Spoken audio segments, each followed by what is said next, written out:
ফিটনেসের ব্যাপারটা একটু একটু ঘাটতি মনে হয়। সো আমরা একটু দেখি, টেকনিক্যাল সাইডটা একটু দুর্বল। ট্রায়াল দিতে আসা প্লেয়ারদের মধ্যে ফিটনেস ঘাটতি আছে বলে মন্তব্য করলেন সাইদ হাসান, যিনি কিনা ট্রায়ালের সিলেকশন প্যানেলে রয়েছেন। সো এই প্লেয়ারগুলোকে দেখে আপনার কোন অ্যাঙ্গেলে মনে হয় যে প্লেয়ারগুলোর ফিটনেস খারাপ? আর এই আমাদের ঘরোয়া লিগের ফুটবলের সিন্ডিকেটের হোতারা এখন সিলেকশন প্যানেলে রয়েছেন, আর তারা বিভিন্ন ধরনের মন্তব্য করতেছেন।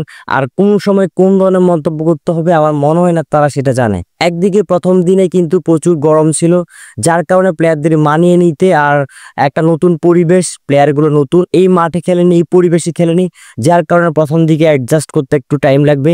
আপনার যতই ফিটনেস ভালো হোক না কেন, প্রথম দিকে মানিয়ে নিতে সময় লাগে। সাইদ হাসান যে মন্তব্য করলেন যে প্লেয়ারগুলোর ফিটনেস ঘাটতি রয়েছে, তো আপনি এই মানের প্লেয়ার আমাদের ঘরোয়া লিগে তুলে নেন, এই মানের প্লেয়ার আমাদের ঘরোয়া লিগের ক্লাবগুলোতে দেখান। তো আপনারা তো অনেকে জানেন সাইদ হাসান মেহমানের সাথে জড়িত রয়েছে, তাছাড়া আপনারা ক্যাপ দেখলে বুঝতে পারবেন।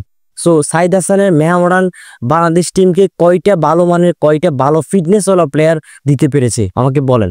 সো এই ধরনের মন্তব্য এই টাইপের মানুষ থেকে আশা করা যায় না। প্রথম দিনে ট্রায়াল মোটামুটি ভালোভাবেই সম্পূর্ণ হয়েছে।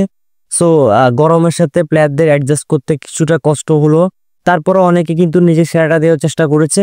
আর আরো 2 দিন রয়েছে ট্রায়ালের, আর শেষ দিন দর্শকরা সরাসরি মাঠে গিয়ে খেলা দেখতে পারবেন। একটি প্রীতি ম্যাচ খেলা হবে 2 দল ভাগ করে, যেটা দর্শকদের জন্য উন্মুক্ত করা হয়েছে। সো প্রথম দিনের পারফরমেন্স দিয়ে কিন্তু প্লেয়ারদের এখনই বিবেচনা করা যাবে না, আরো 2 দিন সময় রয়েছে। ওই 2 দিন আর এই একদিন, মোট 3 দিন মিলিয়ে কিন্তু প্লেয়ারদের বিবেচনা করতে হবে, বাহুবের মেইন রাডার আনতে হবে। আর যাকে যেখানে নেওয়া প্রয়োজন, ভালো ভালো প্লেয়ার খুঁজে নিয়ে তাদেরকে সেখানে খেলানো দরকার। সিন্ডিকেট মুক্ত হয়ে প্লেয়ারদেরকে সিলেকশন করতে হবে। কিন্তু এখন যে অবস্থা দেখতেছি সিলেকশন প্যানেলে যাদেরকে রাখা হয়েছে, সো এদের দিয়ে ভালো মানের প্লেয়ার উঠে আসবে বলে আমার মনে হয় না। সো এই বিষয়ে আপনার কি মতামত সেটি অবশ্যই কমেন্টস করে জানাবেন।